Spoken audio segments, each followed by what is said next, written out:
Anyone who's a parent of a sibling or siblings themselves can tell you that there is such a thing as sibling justice. This is a code of law which is steadfastly enforced among siblings and family of sibling age.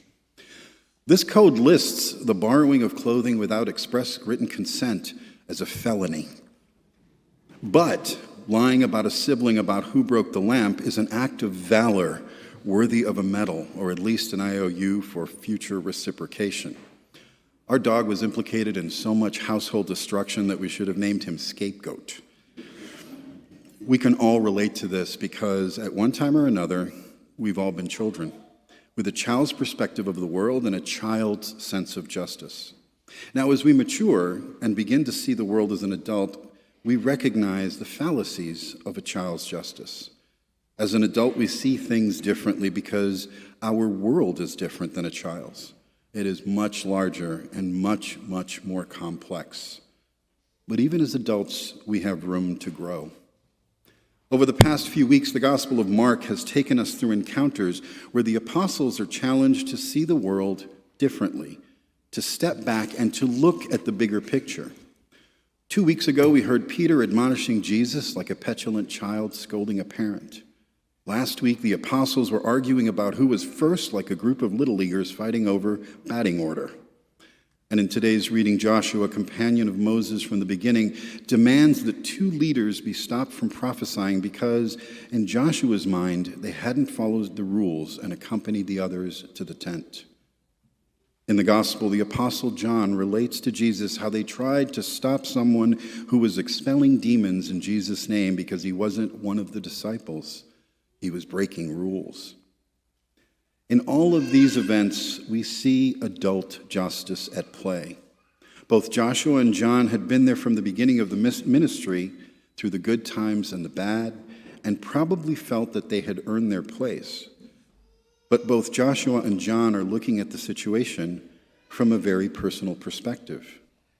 It's very easy for us to put ourselves in their shoes because I'm sure we've all had a similar moment in our lives. Whether it be in business or personal relationship, there are times when it feels like someone is trespassing on our turf, someone who hasn't earned the right to call themselves one of us. I know that when I've spent hours trying to solve a problem and someone just casually suggests the perfect solution, there's a part of me that's really annoyed. Not because I've spent all that time noodling on the issue, but because in that moment, it wasn't about solving the problem. It was about me solving the problem. And that's kind of childish. In each of these situations, Jesus sits down with the apostles like a good parent and explains why their perceptions are of limited experience and limited understanding. Jesus calls the disciples and us to look at it from a higher perspective, from the point of view of the divine and the eternal, not the human and the temporal. We know from these passages in Mark's gospel that this wasn't easy for the disciples. There wasn't an aha moment. It was a process that needed to be reinforced over and over and over. Parents can certainly relate to this. We've all had conversations with our kids once, and then again, and again, and again. And eventually we hope that what we're trying to teach them begins to stick. Now, in the last section of this gospel, which is also the last part of the chapter in Mark, Jesus uses very strong language to emphasize that our focus should be on getting into the kingdom, not getting by in the world. This is a tough message because the world demands a lot from us. Our perception, like a child's, is limited. It can be daunting to prioritize the kingdom, yet Jesus tells us it's the most important thing we can do in this life. It's hard to challenge the status quo, to take a hard look at our priorities. But Jesus' language in this passage makes it clear that it's very important. To be able to put the journey to the kingdom first, we need to look at our lives not from the human and temporal term, but from the divine and eternal terms. This means that to figure out our place in the mission in this world, not from our perspective, but from the Father's perspective. We know that the Father wants us into the kingdom, so we have to ask ourselves, is what I'm doing taking me in that direction or away from it?